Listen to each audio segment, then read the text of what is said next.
Bien, de regreso estamos en CIPSE Noticias. Hugo Alday, Allen Abogados. ¿Cómo estás, Hugo? Muy bien, muchas gracias, Alex. Buenas noches, qué bueno que nos acompañes. Gracias. El gusto es nuestro por estar aquí nuevamente contigo. No, hombre, gracias por acompañarnos. Oye, pues hay muchos temas y bueno, vamos a uno interesante. Las marcas altisonantes.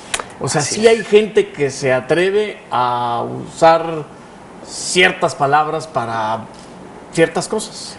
No solamente... No solo son las que salen de mi boca, sino además hay muchas más. Hay algunas que ya están registradas. Claro. No solamente se atreven a utilizarlas, sino que a solicitarlas ante las oficinas de propiedad intelectual de los distintos países, ¿no? Aquí lo que tenemos en México es un tema de buenas costumbres, de moral. O sea, aquellas marcas que no atenten contra la moral, las buenas costumbres, etcétera, son las que se pueden registrar. Sin embargo, hay palabras muy conocidas en México, quizá en algunas regiones se conocen algunas más que otras, y probablemente estas palabras, al momento que se registran como marca para un producto específico, quizá en el norte no significa nada, pero en el sur dicen, caray, no te lleves, ¿no? Claro. Y lo mismo sucede dependiendo del país que se trate, ¿no? Tenemos temas bastante curiosos en América Latina, e incluso en Latinoamérica y España, ¿no? Que distintas palabras tienen connotaciones tal vez muy por regla general muy llevado a lo sexual, que se registran como marcas, y finalmente cuando llega algún extranjero a México y ve una marca que veía hoy en el INPI que se llama Festival de la Concha, llega un argentino, llega un uruguayo y dicen, caray, perdón. Esto va a estar interesante, ¿no? Y en México finalmente es un festival de pan, ¿no? Claro. En el que todo el mundo va a degustar conchas de chocolate, de vainilla, etcétera. Sin embargo, bueno, lo mismo sucede del otro lado, ¿no? Leía hace poco en alguna revista que tuvieron un litigio interesante, si no me equivoco, en Perú, sobre una marca que se llama Pez Hueón. Hueón es una palabra que se utiliza mucho en aquella región del continente. Sin embargo, en otros lados pues, significa alguien que es muy flojo, ¿no? O que no quiere realizar ciertas actividades. Y bueno, finalmente esta marca se derivó en algún conflicto. Claro. Y el que decidió finalmente fue el tribunal y decidió negar esta marca, ¿no? Ahora, perdón que te interrumpa.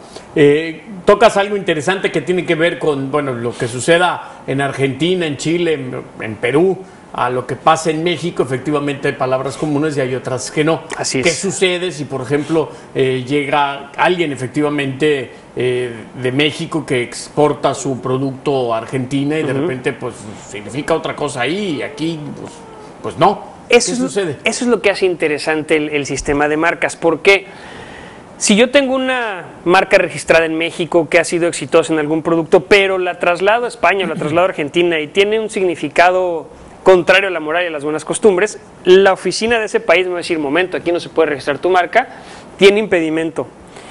Y yo como mexicano tengo acciones a través de tratados internacionales que me dicen, si yo tengo una marca que se utiliza en el país de origen, a aquel en el que se pretende registrar, el país al que se envía este registro tiene que aceptarla tal cual es.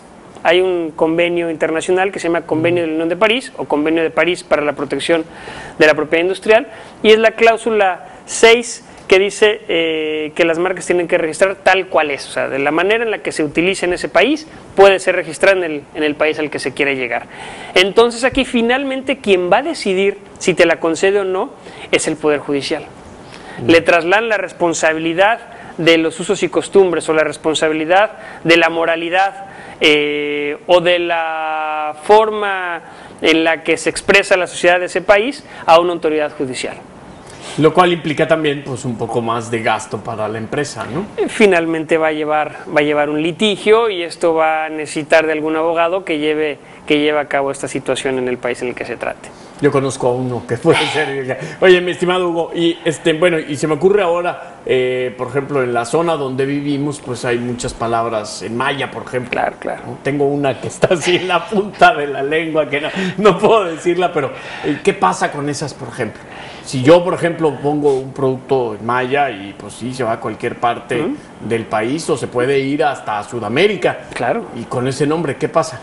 Fíjate que pasan estas marcas, se registran como tales. Vaya, hoy en el INPI hice una búsqueda rapidita antes de venirme por acá y bueno, hay marcas hasta de los términos más comunes alusivos al busto femenino, ¿no? Y están registradas como marcas incluso para restaurantes, ¿no? Y se siguen utilizando. Temas que se les van a los examinadores. Llega un examinador que obviamente no tiene conocimiento del maya y no ha estado en la zona del sureste mexicano, le llega una solicitud de marca con unos términos o unas palabras que no entiende finalmente, y pues bueno, esto es distintivo para tal producto y tal cosa, ¿no? Camina la marca, ¿no? Claro, cuando se concede la marca, me imagino que en Yucatán van a brincar de alegría y se van a reír porque no saben lo que están haciendo en otros estados. Efectivamente, claro. Así es. Sí, o me imagino en España algún producto que tenga alguna palabra en maya, pues seguramente va a ser muy chistoso para empezar, pronunciarlo. Claro. Y segundo, ya cuando lo logren pronunciar, el verlo, ¿no? Que tú vayas y veas un espectacular en la avenida principal de Madrid, por ejemplo, claro, que tú veas ahí un... ¿Qué pasó? ¿No? Sí. Y finalmente luego se vuelven marcas más atractivas cuando ya se conoce aún el significado, ¿no? Dices, claro. Caray, y encima de todo significa tal cosa. A final de cuentas sigue estando protegido la empresa, el producto, en base a su origen. Así es, las marcas van a seguir estando registradas siempre y cuando las oficinas que se encargan del registro de las marcas o bien el Poder Judicial del país que se trate no se opongan a ello. Extraordinario. ¿Algo más? Pues nada más agradecerte nuevamente por abrirnos las puertas de este canal y de tu auditorio y estamos a tus órdenes. No, hombre, al contrario, un placer siempre tenerte aquí y bueno, por supuesto, con un tema interesante, así que el siguiente tiene que ser todavía mejor.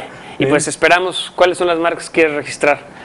Te voy a dar una lista muy larga. Gracias, Hugo. Gracias. Un placer. Gracias. Que estés muy bien. Vamos a ir a una pausa. Yo regreso. Facebook, Cipse Noticias Cancún, Twitter, @CipseNoticias, email, cipsenoticias @cipse.com.mx, 193-2630. Esta noche busca Huellas de Pan mejorar rendimiento escolar de estudiantes de escasos recursos.